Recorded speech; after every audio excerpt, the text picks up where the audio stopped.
Next time, I'll summon a smarter demon. Written by Christine Druger. I drew the pentagram and symbols on the hardwood floor, lit the candles, and recited the spell that was written in the ancient leather-bound book. Squaring my shoulders and setting my jaw might have made me look more confident, but I was nervous as hell. I doubt anyone would blame me. Summoning one's first demon is more than slightly terrifying, but I needed to do it. I had tried everything else I could think of to set my crumbling life back on track, and supernatural intervention was my last resort. Thick black smoke swirled within the circle of symbols as tortured screams filled the room. In just a few short minutes after I had spoken the last word of the spell, a giant creature stood before me.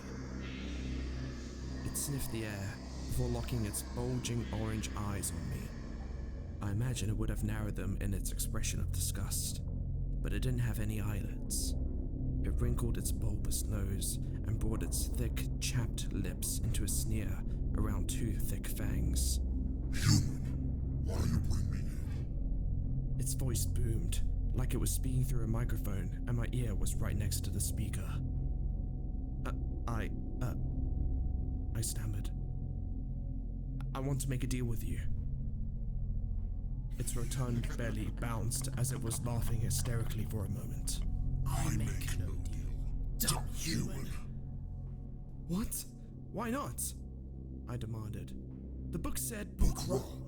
Human soul worth nothing, like human. No! I did not waste all this time and money for some idiot demon to tell me it was for nothing. You're going to help me or I'll— I was interrupted by an angry roar. The demon clenched its clawed fingers into a fist and came at me, splintering the wood beneath its enormous hooves with each step. I don't know if the creature didn't see the ceiling fan because the room was dark, or because it was so furious that I wasn't paying attention, but I was given the opportunity to run when its head smashed through the wooden blades and the globe around the bulb shattered.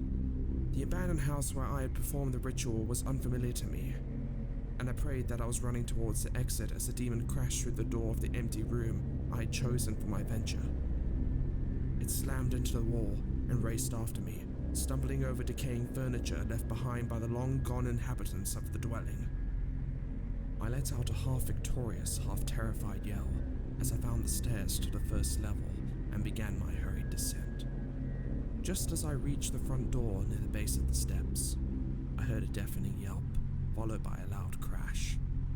The demon had tripped at the top of the stairs and tumbled down them. Once its massive body hit the landing at the bottom, the floor collapsed, and the monster fell to the basement below. The sudden silence intrigued me, so I cautiously walked over to the giant hole in the floor and peered through it. The creature let out a groan and gingerly sat up while rubbing its head. It looked around the rotting basement before shifting its gaze up at me. The daze on its face was replaced by one of embarrassment, followed by a one of fury. It got on its feet and reached for the remnants of the floor above. When it realized that it couldn't quite reach, it jumped. You would think that such a powerful creature would have no problem leaping the 2 feet it needed, but it wasn't even close. When it landed, one of its hooves awkwardly hit some rubble, and the beast fell on its back. It growled in frustration, sat up, and glared at me intensely. I suddenly felt freezing cold and blazing hot at the same time, and decided that it was time to get out of the dodge. I ran to my car and thanked God that I picked a place in the middle of nowhere. At least, no one was in imminent danger if that thing ever escapes. At least, if it decides to attack you, you'll hear it coming from a mile away.